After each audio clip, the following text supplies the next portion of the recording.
নমস্কার সকলকে, উৎপল শেডওয়ার্ড চ্যানেলে স্বাগত। আমি উৎপল তোমাদের সাথে। আমরা শিখছি সাবজেক্ট ভার্ব এগ্রিমেন্ট। আমি অলরেডি সাবজেক্ট ভার্ব এগ্রিমেন্টের উপর দুটো ভিডিও আপলোড করেছি। একটা হচ্ছে অ্যামিজারের ব্যবহার নিয়ে, একটা ওয়াজ ওয়্যারের ব্যবহার নিয়ে। যারা সেই ভিডিওগুলো দেখোনি তাদের জন্য আমি ডেসক্রিপশন বক্সে সে ভিডিওর লিংক দিয়ে দিচ্ছি। আজকে আলোচনা করব বি, বিইং এবং বিন এই তিনটি ভার্বের ব্যবহার নিয়ে। তাই তোমরা ভিডিওটা স্কিপ না করে অবশ্যই প্রথম থেকে শেষ পর্যন্ত দেখবে। আর যারা আমার চ্যানেলটা প্রথম দেখছো বা এখনো চ্যানেলটা সাবস্ক্রাইব করোনি তারা অবশ্যই চ্যানেলটা সাবস্ক্রাইব করে পাশে থাকা বেল বাটনটা প্রেস করবে, যাতে পরের ভিডিওগুলো আপলোড করার সাথে সাথে তোমাদের কাছে নোটিফিকেশন পৌঁছে যায়। দেখো, মূল বিষয়ে প্রবেশ করার আগে আমরা জানবো সাবজেক্ট ভার্ব এগ্রিমেন্ট কি, এটা আগে জানতে হবে। দেখো, একটা সেন্টেন্সকে গ্রামাটিক্যালি কারেক্ট এবং মিনিংফুল যদি করতে হয়, মানে একটা বাক্যকে যদি আমরা ব্যাকরণগত দিক থেকে সঠিক এবং অর্থপূর্ণ যদি করতে চাই, তাহলে সেন্টেন্সের মধ্যে যে ভার্বটা আছে, ক্রিয়াপদটা আছে, must agree with the number of the subject. সাবজেক্টের যে নাম্বার বা বচন তার সঙ্গে সেটা সামঞ্জস্যপূর্ণ হতে হবে। এটা কি বলা হয়? Subject verb agreement. আবার বলছি, একটা বাক্যকে যদি আমরা ব্যাকরণগতভাবে অর্থপূর্ণ এবং সঠিক করতে চাই বা লিখতে চাই বা বলতে চাই বা গঠন করতে চাই, তখন বাক্যের মধ্যে যে ভার্বটা থাকবে সেটা অবশ্যই সামঞ্জস্যপূর্ণ হবে বাক্যের মধ্যে যে সাবজেক্ট আছে বা কর্তা আছে তার বচনের সাথে। এটাই হলো সাবজেক্ট ভার্ব এগ্রিমেন্ট। চলো এরপর আমরা আলোচনা করব বি, বিইং এবং বিনের ব্যবহার নিয়ে। তাহলে প্রথমে জানবো বি, বিইং এবং বিন এই তিনটে কিরকম ভার্ব। দেখো, আমরা জানি বি কিন্তু প্রাইমারি অক্সিলারি ভার্ব, মানে সাধারণত অক্সিলারি ভার্বের কাজ করে, কিন্তু কিছু কিছু ক্ষেত্রে মেন ভার্বেরও কাজ করে বি ভার্ব। এরপরে এই বি, বিইং, বিন এটা বি ভার্বেরই রূপ। তো বি ভার্বের কি রূপ আগে একটু ভালো করে দেখে নাও। যে বি ভার্বটা হচ্ছে বেস ভার্ব, মানে মূল ভার্ব হচ্ছে বি, এটা হচ্ছে বেস ভার্ব। তোমাদের আমি উদাহরণ দিয়ে দেখাচ্ছি। যেমন ধরো, গোটা হচ্ছে বেস ভার্ব, এটা হচ্ছে মূল ভার্ব, তেমনি একই হবে বিটা হলো বেস ভার্ব। এরপর গো এর প্রেজেন্ট ফর্ম কি? গো। বি এর প্রেজেন্ট ফর্ম হচ্ছে এম, ইজ, আর। গো এর পাস্ট ফর্ম কি? ওয়েন্ট। বি এর পাস্ট ফর্ম হচ্ছে ওয়াজ, ওয়ার। গো এর প্রেজেন্ট পার্টিসিপল ফর্ম কি? না গোয়িং। আর বি এর প্রেজেন্ট পার্টিসিপল ফর্ম হচ্ছে বিইং। গো এর পাস্ট পার্টিসিপল ফর্ম হচ্ছে গন। বি এর পাস্ট পার্টিসিপল ফর্ম হচ্ছে বিন। তাহলে দেখো, যে মূল ভার্ব মানে বেস ভার্বটা হচ্ছে বি, যেমন গো। গো এর যেমন প্রেজেন্ট ফর্ম গো, বি এর তেমনি প্রেজেন্ট ফর্ম হচ্ছে অ্যামিজার। গো এর যেমন past form went, V two form, be এর তেমনি পাস্ট ফর্ম হচ্ছে ওয়াজ, ওয়ার। গো এর যেমন প্রেজেন্ট পার্টিসিপল ফর্ম হচ্ছে গোয়িং, বা যেটাকে আমরা কন্টিনিউয়াস ফর্মও বলে থাকি, বি এর সেরকম প্রেজেন্ট পার্টিসিপল ফর্ম হচ্ছে বিইং। আর গো এর যেমন পাস্ট পার্টিসিপল ফর্ম হচ্ছে গন, বি এর সেরকম পাস্ট পার্টিসিপল ফর্ম হচ্ছে বিন। দেখো, আমরা অলরেডি অ্যামিজার, ওয়াজ, ওয়ার এই তিনটে ফর্মের ব্যবহার নিয়ে আলোচনা করেছি। আজকে আলোচনা করব বি, বিইং এবং বিন নিয়ে। দেখো, প্রথমে আমরা বি এর ব্যবহার আলোচনা করব, যে বি ভার্বটাকে আমরা কোন কোন ক্ষেত্রে ব্যবহার করব। দেখো, বি এর এক নম্বর ব্যবহার হলো হওয়া অর্থে আমরা বি ভার্বকে ব্যবহার করি। যে যেমন হওয়া অর্থে, ভালো করে মনে রাখবো, হওয়া অর্থে আমরা বি ভার্বকে ব্যবহার করি। যেমন ধরো, he will be a doctor. কি বললাম? দেখো, he will be a doctor, সে হবে একজন ডাক্তার। তাহলে এই ডাক্তার হওয়া অর্থে আমরা বি ব্যবহার করলাম। বা ধরো, she may be in the garden. কি বললাম? She may be in the garden, তিনি হয়তো এখন বাগানে থাকতে পারেন। যে এই যে হয়তো, হওয়া, যে তিনি হয়তো এখন বাগানে থাকতে পারেন। যে মে মানে পারা, আর বি মানে হওয়া, যে তিনি এখন বাগানে থাকতে পারেন বা সে এখন বাগানে থাকতে পারে।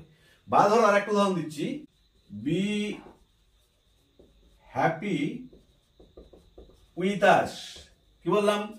বি হ্যাপি উইথ আস, আমাদের সাথে সুখী হও।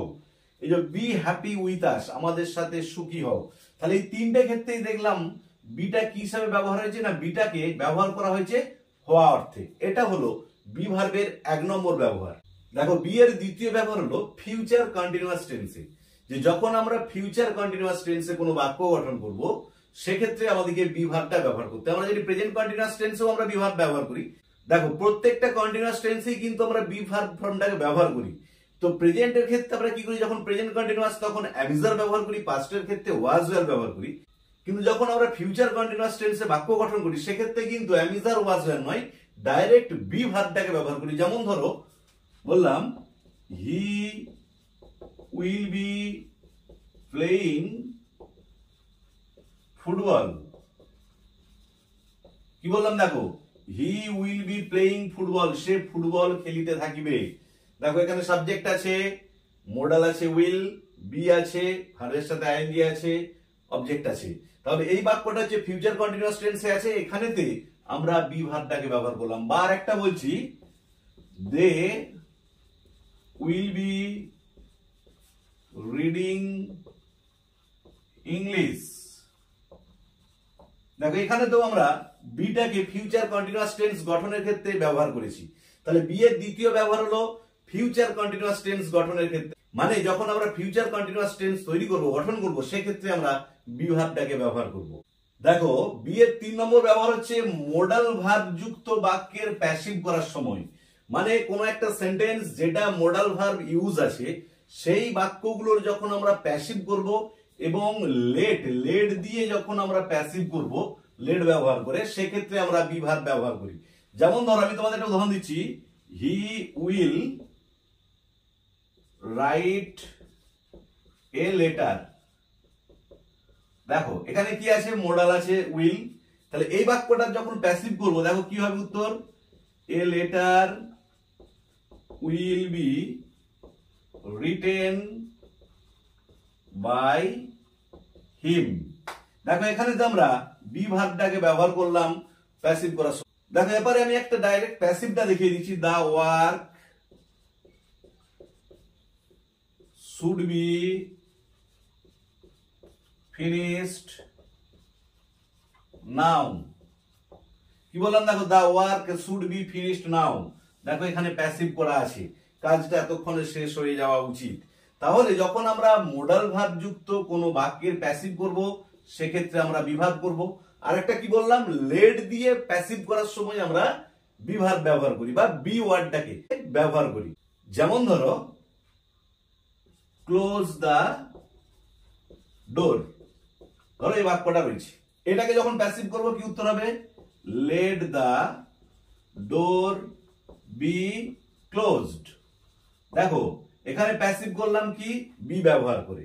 বা ধরো বললাম ওপেন দা বক্স, এটাকে যখন প্যাসিভ করবো কি উত্তর হবে, let the box be opened. তাহলে দেখো যখন আমরা লেট ওয়ার্ডটা ব্যবহার করে প্যাসিভ করছি, মানে এটা সাধারণত ইম্পারেটিভ সেন্টেন্সে আদেশ করা বোঝালে আমরা লেট দিয়ে প্যাসিভ করে থাকি। দেখো আমি অলরেডি ভয়েস চেঞ্জের উপর ভিডিও আপলোড করেছি, সেই ভিডিওর লিংক আমি ডেসক্রিপশন বক্সে দিয়ে দিচ্ছি, তোমরা অবশ্যই দেখে নিও। ওখানে কিন্তু প্রত্যেকটা সেন্টেন্স ধরে ধরে আমি ভয়েস চেঞ্জের উপর ভিডিও আপলোড করেছি এবং নিয়মগুলো খুব ডিটেলসে দেখিয়ে দিয়েছি। তোমরা অবশ্যই কিন্তু তোমাদের অবসর সময় ভিডিওগুলো দেখবে। তাহলে দেখো যখন আমরা এই লেট দিয়ে ভয়েস চেঞ্জ করছি, লেট ব্যবহার করে, মানে যেটা আমরা ইম্পারেটিভ সেন্টেন্সে আদেশ করার ক্ষেত্রে করে থাকি, সেই যখন লেট দিয়ে ভয়েস চেঞ্জ গুলো করছি সেক্ষেত্রে দেখো আমরা বি ব্যবহার করছি। তাহলে বি এর এই 3টে হলো প্রধান ব্যবহার। দেখো এখন আলোচনা করব বিইং এর ব্যবহার নিয়ে, যে বিইংটা কোথায় কোথায় আমরা ব্যবহার করি। দেখো বিইং এর প্রথম ব্যবহার হচ্ছে জিরান্ড হিসাবে। দেখো জিরান্ড কাকে বলে, যদিও আমি জিরান্ড পার্টিসিপেলের উপর অলরেডি ভিডিও আপলোড করেছি, তবু তোমাদের একটু সংক্ষেপে বলে দিচ্ছি।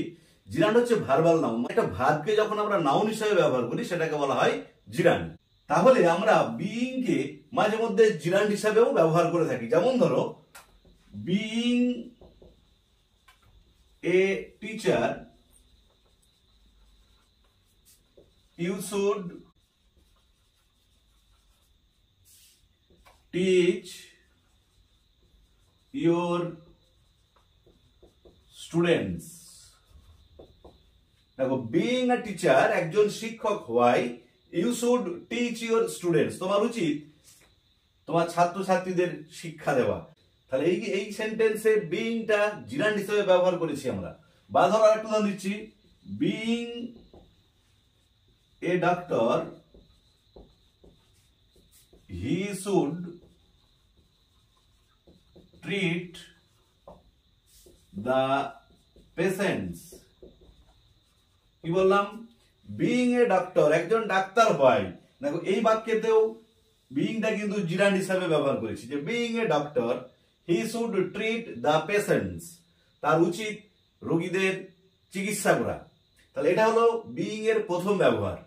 দেখো বিইং এর দ্বিতীয় ব্যবহার হচ্ছে কন্টিনিউয়াস টেন্সের প্যাসিভ ভয়েস করার সময়, মানে প্রেজেন্ট কন্টিনিউয়াস বা পাস্ট কন্টিনিউয়াসের যখন আমরা প্যাসিভ ভয়েসে ট্রান্সফর্ম করব, রূপান্তর করব, সেক্ষেত্রে কিন্তু আমাদেরকে বিইংটা ব্যবহার করতে হয়। যেমন দ্য বয় ইজ ওয়াচিং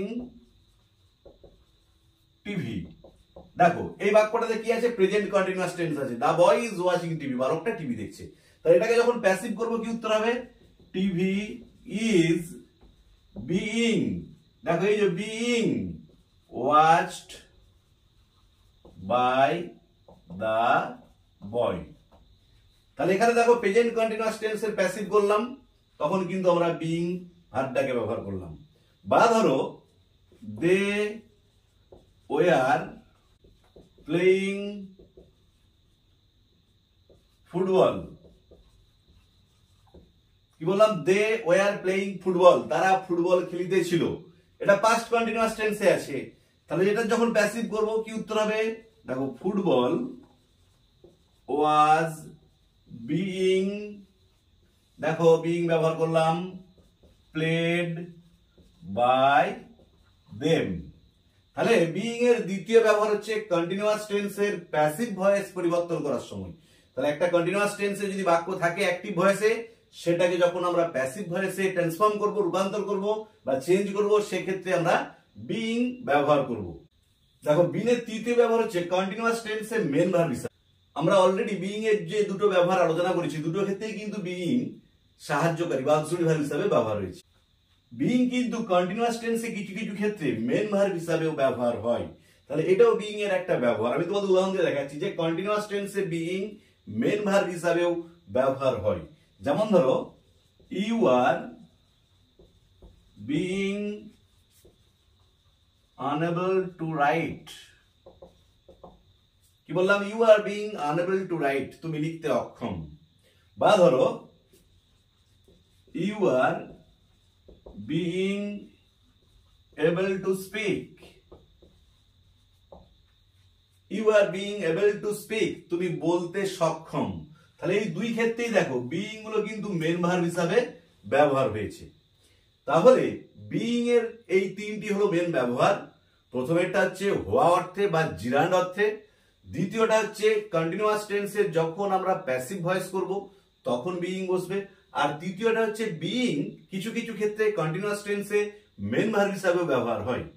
দেখো আমরা তাহলে বি এর এবং বিইং এর ব্যবহার নিয়ে ডিটেইলস আলোচনা করলাম। এরপর আলোচনা করব বিন এর ব্যবহার। বিনটা হচ্ছে বি এর পাস্ট পার্টিসিপল রূপ। দেখো আমি তোমাদের আগেই দেখিয়েছি, যেমন গো এর পাস্ট পার্টিসিপল রূপ গন, বা ইট এর পাস্ট পার্টিসিপল রূপ ইটেন, বা গিভ এর পাস্ট পার্টিসিপল রূপ গিভেন, সেরকম বি এর পাস্ট পার্টিসিপল ফর্ম হচ্ছে বিন। তাহলে বিন কোথায় ব্যবহার হয়? বিনের প্রথম ব্যবহার হচ্ছে দেখো পারফেক্ট কন্টিনিউয়াস টেন্সে বিন ব্যবহার হয়। তাহলে কি বললাম, পারফেক্ট কন্টিনিউয়াস টেন্সে, প্রেজেন্ট পারফেক্ট কন্টিনিউয়াস টেন্সই হোক বা পাস্ট পারফেক্ট কন্টিনিউয়াস টেন্সই হোক, উভয় ক্ষেত্রেই কিন্তু বিন ব্যবহার করা হয়। যেমন ধরো the students have been reading for 2 hours, কি বললাম, the students have been reading for 2 hours, ছাত্রছাত্রীরা পড়ছে 2 ঘন্টা ধরে। দেখো এই যে বিন ব্যবহার করা হয়েছে পারফেক্ট কন্টিনিউয়াস টেন্সে, এই বাক্যটা প্রেজেন্ট পারফেক্ট কন্টিনিউয়াস টেন্সে আছে, তাই আমরা এই বাক্যে বিন ব্যবহার করেছি। বা ধরো ইট হ্যাড বিন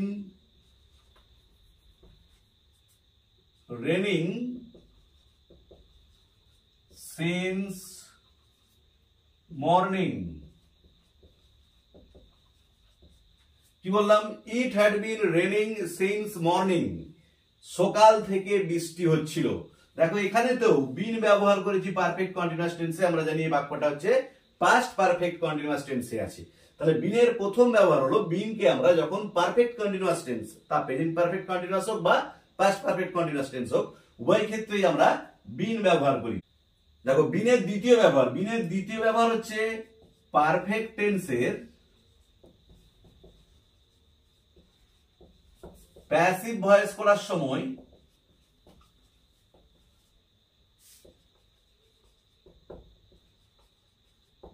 বিন ব্যবহার হয়। দেখো কি বললাম, পারফেক্ট টেন্সের, সেটা প্রেজেন্ট পারফেক্টে থাক, পাস্ট পারফেক্টে থাক বা ফিউচার পারফেক্টে থাক, যেই পারফেক্ট টেন্সই থাকুক না কেন, সেটা প্যাসিভ করার সময় আমরা বিন ব্যবহার করি। যেমন ধরো, আই হ্যাভ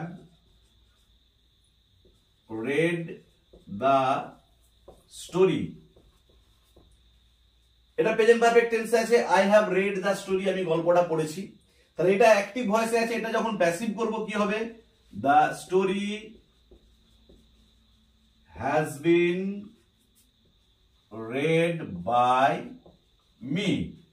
দেখো বাক্যটা প্রেজেন্ট পারফেক্টে ছিল, I have read the story, এটাকে যখন প্যাসিভ করলাম কি হয়ে গেল, বিন ব্যবহার হলো, the story has been read by me. বা ধরো, she had finished the job,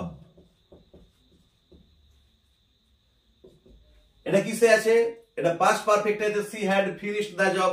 দেখো এটা অ্যাক্টিভ ভয়েসে আছে, যখন প্যাসিভ করব কি উত্তর হবে, দেখো the job had been finished by her. তাহলে দেখো এখানেতেও কিন্তু আমরা প্যাসিভ করার সময় বিন ব্যবহার করলাম।